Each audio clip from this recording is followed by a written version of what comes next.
So this is Bob Thompson reading The Female of the Species, written in 1911 by Rudyard Kipling. When the Himalayan peasant meets the he-bear in his pride, he shouts to scare the monster who will often turn aside.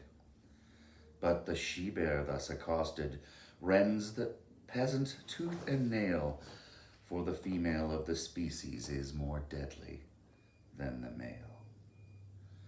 When Nag, the basking cobra, hears the careless foot of man, he will sometimes wriggle sideways and avoid it if he can. But his mate makes no such motion where she camps beside the trail, for the female of the species is more deadly than the male.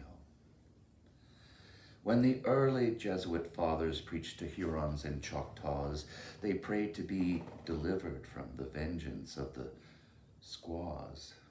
'Twas the women, not the warriors, turned those stark enthusiasts pale, for the female of the species is more deadly than the male. Man's timid heart is bursting with the things he must not say, for the woman that God gave him isn't his to give away. And when hunter meets with husband, each confirms the other's tale. The female of the species is more deadly than the male. Man, a bear in most relations, worm and savage otherwise. Man propounds negotiations. Man accepts the compromise. Very rarely will he squarely push the logic of a fact to its ultimate conclusion in unmitigated fact.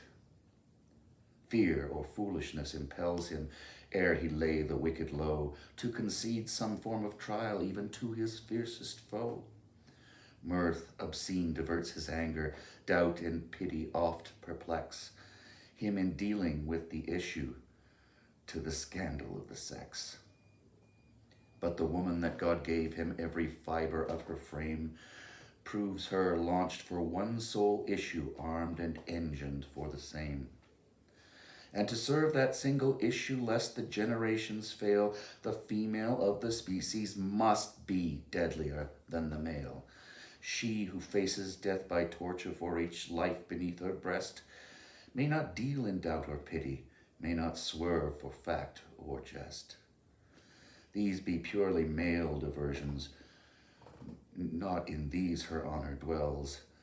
She, the other law we live by, is that law and nothing else. She can bring no more to living than the powers that make her great, as the mother of the infant and the mistress of the mate. And when babe and man are lacking, she strides unclaimed to claim her right as femme and barren. Her equipment is the same.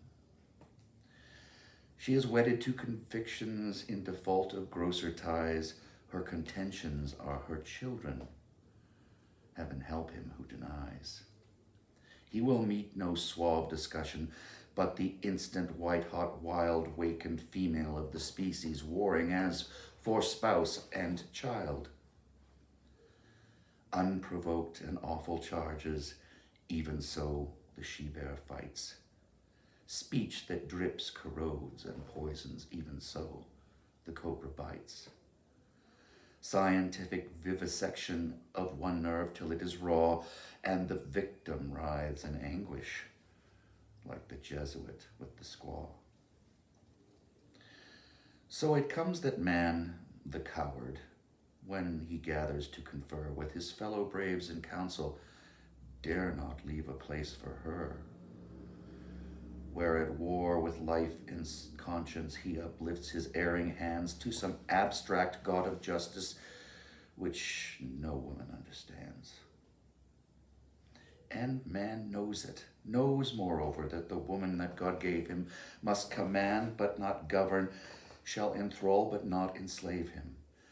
And she knows, because she warns him, and her instincts never fail, that the female of the species is more deadly than the male.